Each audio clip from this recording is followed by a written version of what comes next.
پچھلے تقریباً 35-40 سال سے ہماری مہمان نوازی کا ایک لطف اٹھا رہے ہیں. مہمان نوازی کی وجہ سے یہاں بیٹھے ہوئے ہیں.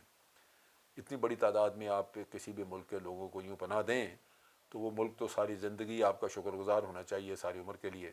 لیکن یہ انتہائی ناشکرے اور انتہائی میں سمجھتا ہوں کہ ناقابل اعتبار لوگ ہیں. سر اگر ہم دوسری جانب جاتے ہیں ANP کے اسفندیار ولی ہے، اگر ہم دیکھیں وہ ہیں اور ان کے والد ہو، ان کی والدہ ہو، داماد، سارے جو ہیں ایک سیاست میں ہیں، لیکن ایک انہوں نے اپنے اگر کہیں خیبر پختونخوا کا ایک نام ہی رکھ دیا ہے صرف اپنی سیاست کو چمکانے کے لیے، ایک صوبے کا نام. ابھی بھی وہ کہتے ہیں کہ پختونوں کو شاید رائٹ نہیں مل رہے، یا اس حوالے سے وہ کہتے ہیں. تو آپ اس حوالے سے کیا کہیں گے؟ وہ کہہ رہے ہیں کہ منظور پشتین کی گرفتاری پہ بڑے کھل کے سامنے آئے ہیں.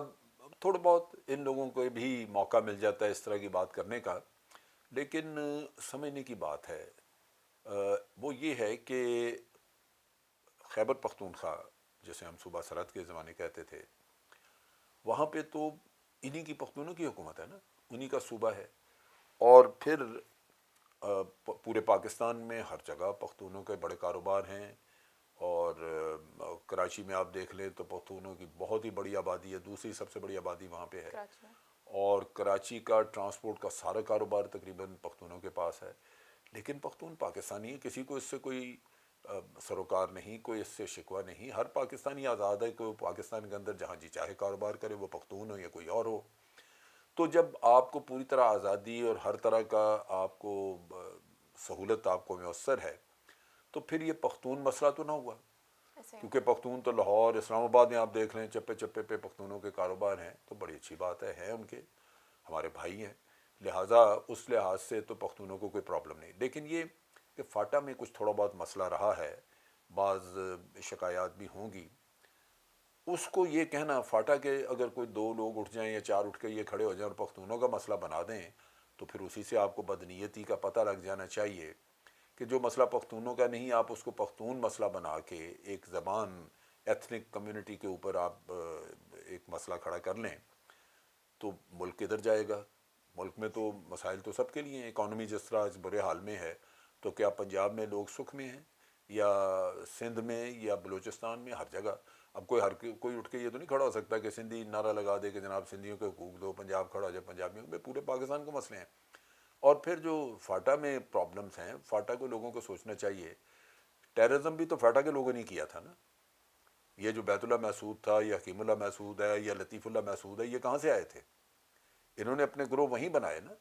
تو تبھی وہاں جنگ ہوئی. اگر فاٹا کے لوگ یہ کام نہ کرتے اور ایک لا ابائڈنگ سٹیزن کی طرح حکومت کے ساتھ رہتے تو کوئی مسئلہ نہیں تھا، فاٹا میں یہ پرابلم آتی نا.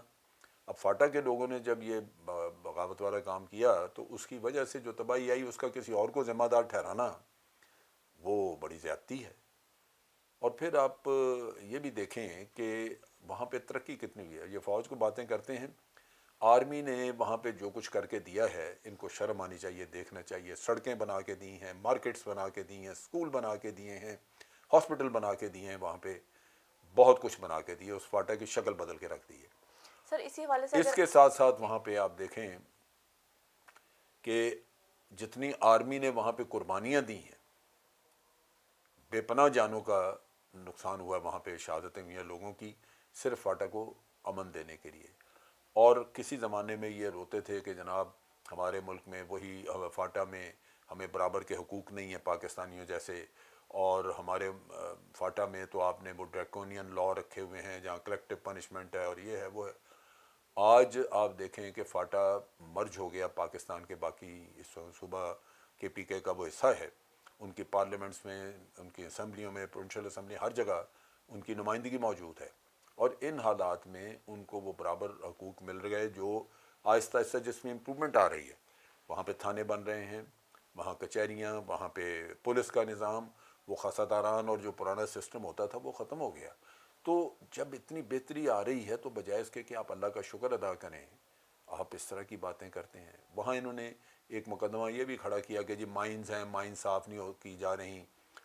مائنز جو ہیں یہ وہاں پہ پہلے تو مجاہدین نے لگائیں آج سے 40 سال پہلے، پھر اس کے بعد اب جب طالبان آئے تو انہوں نے لگائیں، فوج نے نہیں لگائیں. فوج ان کو ڈھونڈتی پھرتی ہے، اس میں آرمی کے بھی کئی لوگ مارے گئے. فوج تلاش کرتی پھر، کیونکہ جو مائنز آرمی لگاتی ہے اس کی باقاعدہ نشاندہی ہوتی ہے، آپ